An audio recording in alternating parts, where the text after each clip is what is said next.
sunlight!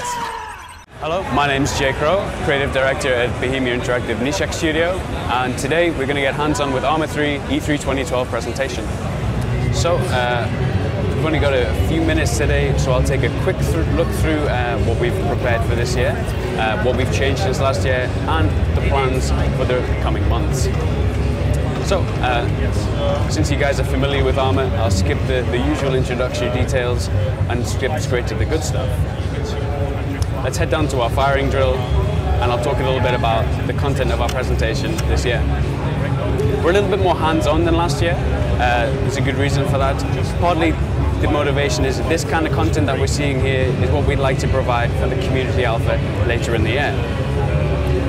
To talk a little bit about that, we preferred to have it in July time, but due to some changes, some upgrades from Physics 2 to Physics 3, we decided to push this back, and we'd have much more information around about Gamescom time. The goal is to make ARMA 3 the most stable game, most stable release that we've had, and hopefully with the community's help, we'll be able to achieve that. What we're seeing now is a firing drill. This is a great little activity just for validating animations, for testing weapons, making sure the sounds all work nicely. And it's a nice little challenge too. Okay, so let's jump into the presentation proper now and see some of our standout new features.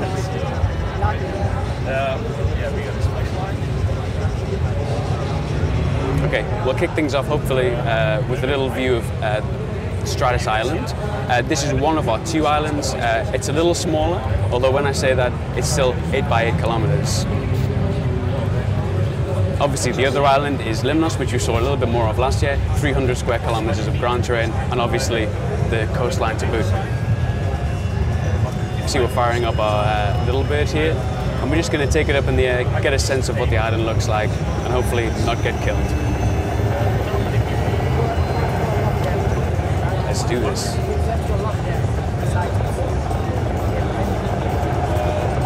So again, the lighting, the volumetric clouds, it's looking a lot better. Obviously, take on helicopters last year helped us add a lot of these nice new features, and we're happy with the progress we're making so far. We can maybe switch to some of our rockets. Get a sense of a little more powerful sounds than maybe we've had in the past. I will try not to get sniped here by this.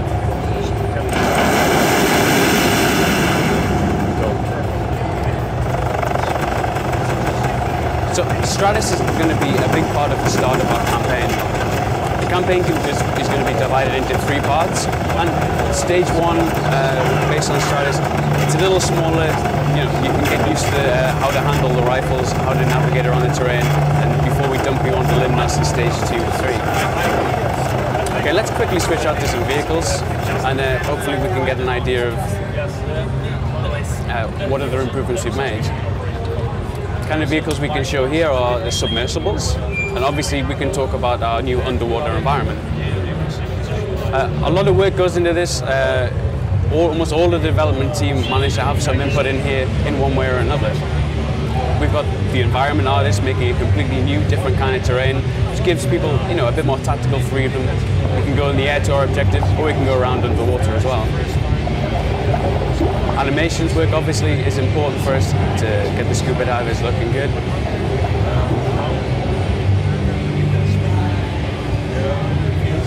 We see a little bit of the rendered texture displays here as we pop into the submarine itself. Classic fish. Okay. Now, hopefully I'm not going to crash into this rock barrier here. But we can talk about the kind of gameplay challenges that this offers us. Here we're using a submarine to get around a little bit, and we'll pop out, take down a couple of our divers. I think it's worth mentioning that we can't take just any old weapon underwater. The rifle that we use is specifically designed with specific ammunition as well. If I jump out, I'll try not to die. So real. These weapons only have a range of about 30 to 50 meters, but it gives us some gameplay under the water, which is obviously important to us. The sounds as well have been a big part of this development, with dynamic filtering of the weapons and things like helicopters above us. Oh goodness.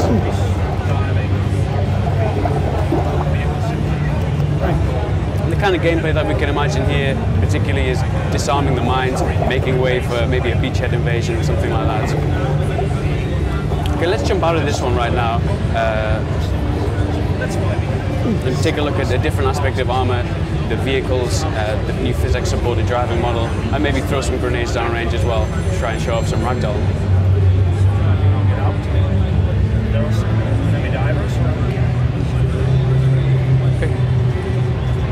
So as we saw in the preview video, we've got the mirrors working nicely, the onboard display too. As I was alluding to before, we're upgrading from Physics 2 to 3.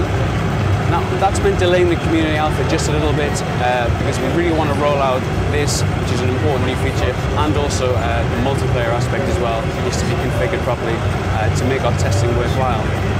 We'll have more information about that after E3, when we can things have calmed down a little bit, and we can be very clear about what we intend to offer and how you can access it. So if I make my way around the bend here, hopefully we'll find some targets to engage.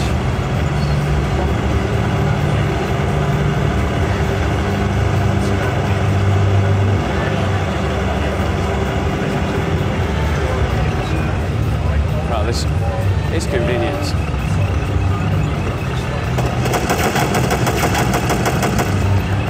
Switch into thermal optics.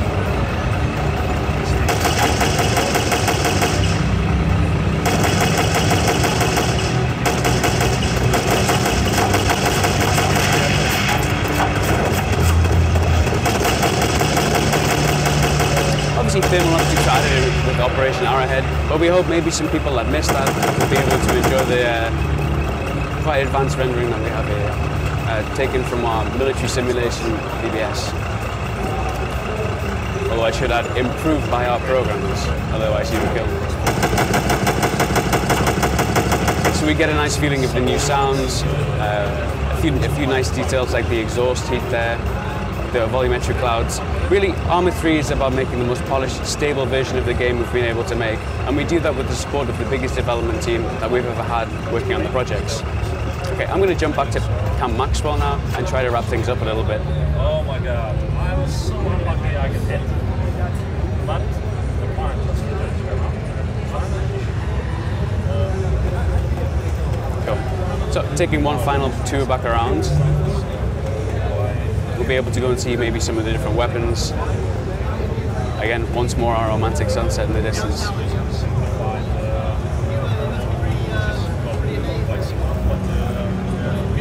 Again, we talk about ARMA in terms of its freedom, lots of different weapons, vehicles, helicopters, scuba divers, but this time there's a real focus on the quality of the objects. Each weapon has a lot of work involved with it, sounds, animations, configuration. Perhaps it's worth just quickly showing the different kind of things we can do with that. We can take off our sight if we want. If we had a laser or flashlight, we can attach it here as well. Down here we've got our capacity, and this relates to fatigue. The more we encumber ourselves with gear and equipment, the more fatigue we have, and the less accurate we'll be able to be when we're running around, the less distance we'll be able to run too.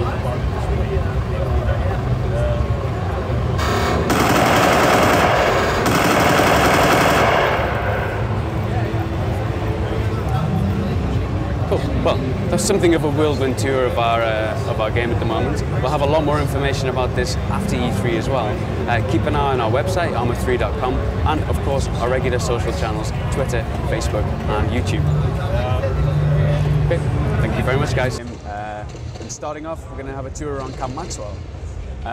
Maybe if Ivan heads down to the shooting range, we can see the weapon handling. I wanted to sit down with you is because I saw a game called ARMA 3. And those of you out there know what the ARMA series is, which is it's a realistic war simulator. This is a game that lets you do pretty much everything. You shoot, you fly, you scuba, you you get in patrol vehicles, and it's all-out war. This is not just a shooter. This is a pretty complex series of calculations almost. I mean, it's very hard to describe it. This really is a simulation of war. I asked you to come along while I talked about it because I know you actually wrote something today about your feelings on how war is glorified, because it's really taking war and making it seem super fun. Yes, yeah, that is exactly the problem. So this is ARMA is a war game that's actually about war. It is a war game. Which is a novel concept because usually all the realism vanishes once you get to the actual combat in war games, where it's just like a fantasy land of violence. It is. So what is ARMA like? How does the health system work, for instance? Well, you lose health. I mean, you can. That sounds really super. You lose health, really? Yes. No, but there are medikits that you use upon others and upon yourself, but it's not just a quick fix. This is not regenerating health, and it's not really there's a med kit, so I'm going to take it and I'm immediately healed. It takes time to actually be healed, and it takes time to actually apply the kit in the first place. Okay. So this is not a game in which you just run and gun and you shoot. And Bohemia Interactive, the guys behind ARMA 3, are very clear about this is not Call of Duty. This is real war, and we want you to feel that. But at the same time, they're trying to take what ARMA 1 and ARMA 2 were and give it, they don't want to call it accessible because that's really not the case. They're not making it more accessible, they're just making it more usable. Okay. They're giving it interface elements that make a little bit more sense, seeing mission objectives that are a little bit easier to make out, trying to take the controls and make them make more sense. But they're actually adding features, not taking away or streamlining. I mean, you can get, this isn't like a cover shooter, for example, when I get up against cover and it's all very sticky, and you can actually get into different positions. You can lean out, you can actually get back on your haunches and shoot this way. You can get prone, lean this way, get on your back, shoot this way. So you have a mighty amount of control just in how you're positioned alone, let alone in the vehicles that you use and in the guns that you use and so on and so forth. And it's terrifying out there. And they showed a lot of different things. I mean, it was more focused on getting as much content to us as we could. There wasn't a long stretch where it was just play.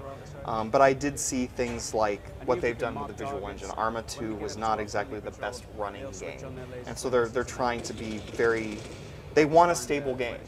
And so they're trying to clean that up, they're trying to clean up the AI, but they showed off how the AI really reacts to things, and even how you approach the game world. Dark is dark. So wait, so is there actual AI? Because Call of Duty's AI is ripped out of the pages from Hogan's Alley, where enemies pop up and you shoot them. Does it have actual No, it's AI nothing like that. It's AI, where they act like real soldiers. These aren't carefully, I mean, they're carefully designed environments, but they're not carefully designed in a way so that the enemy you can always know how the enemy is going to react and know where the enemy is going to be. If it's night, you need to turn on that night vision. You need to scope out the environment, see if you can find rustling bushes and that kind of thing. And are you with a troop? Do you travel with people, or is it the one-man army approach? You do travel with people. Depending on the mission, you'll have other AI characters along for the ride. But if you want to go off on your own, you certainly have the opportunity to do things the way you want to do. And you can do it underwater. We saw, where you get on a scuba suit, you get underwater, and you can swim towards your mission objectives. And you have special weapons underwater because normal weapons aren't going to work that way. And so they're very cautious about being as authentic as possible. Obviously, they know they're an entertainment product. They still want to have a certain smoothness to the shooting model and that sort of thing. But on the other hand, we've talked about this before about, do games really have to be fun? Yeah. And they understand that entertainment isn't necessarily always fun. Yeah, you said it's terrifying. It can be scary. It can be engaging in other ways. So this is a game that thinks that people are smart enough to move beyond fun. You're saying? Yeah, it moves beyond fun to the point where it's tense, it's grueling, it's hard work, and like a lot of games that are tense and grueling and hard work, it's also very rewarding when you come out on top. And just to showcase too again what they're doing, like the engine is beautiful.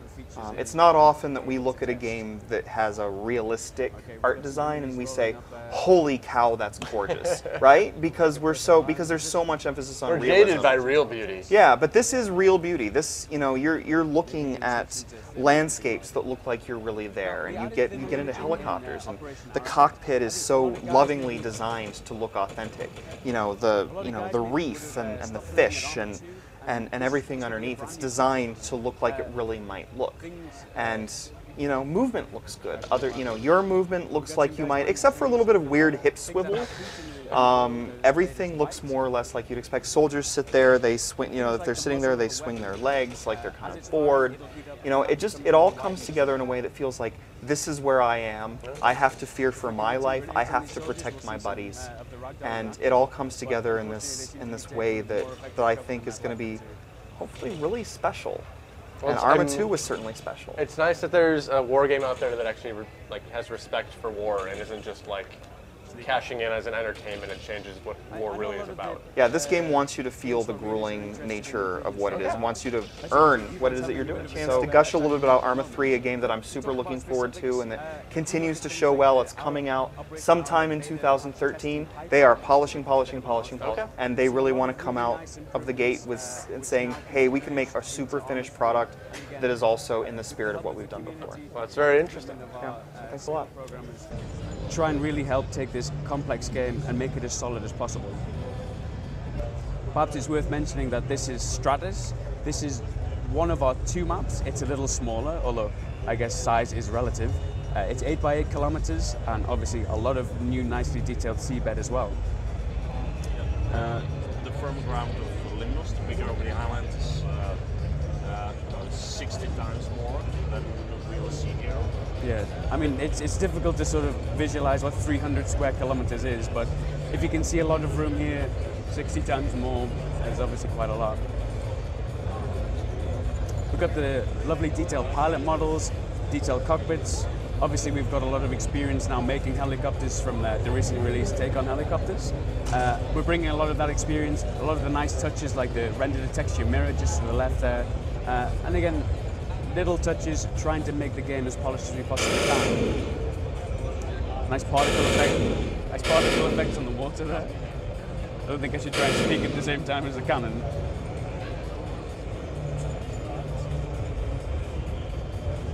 And we can switch to rockets and take a look at them firing as well, I think.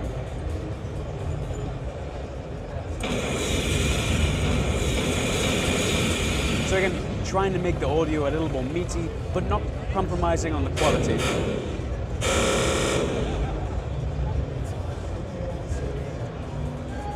Ivan's not much of a pilot, so I'm glad that you haven't crashed. But I think this gives us a good view of the scale of the terrain, and again, reinforce this idea of ARMA being about freedom. Freedom to travel around the map, to jump into a helicopter, jump underwater, really fight the battle however it is that you like to.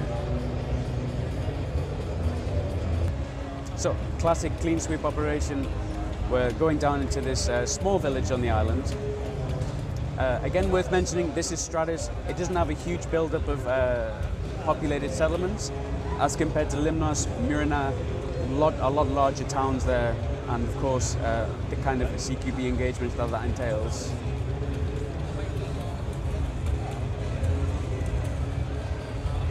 Well, I think that we can just sort of let the game speak for itself at the moment. It's very smooth to play, and the lighting on its own makes it feel like a completely new game, aside from the features.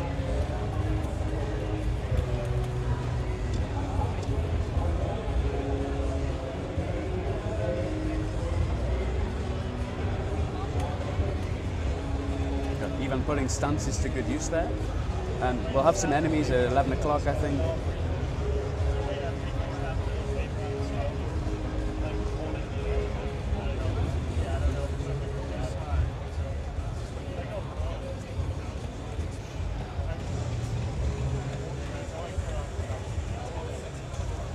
So I talk about the iterative development of the AI. It's not about making one huge revolutionary step, rather it's about saying, what are the problems at the moment, how can we try and help fix them? A good example is the PMC DLC released last year. it was a couple of missions based in Zargabad. Now that's a big urban terrain, and we were finding the AI were moving through really excruciatingly slowly. So we didn't just accept that. We said, okay, what's going on here? We got Under Spaniel on the case, and he worked out that actually the AI were evaluating almost every object in the scene, trying to find the right place for cover. They were trying to do too much, and it was slowing them down.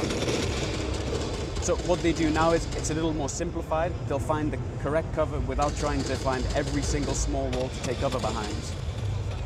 If I'm taking cover behind a wall equally, they'll throw a grenade over the top, as we saw in our E3 preview video.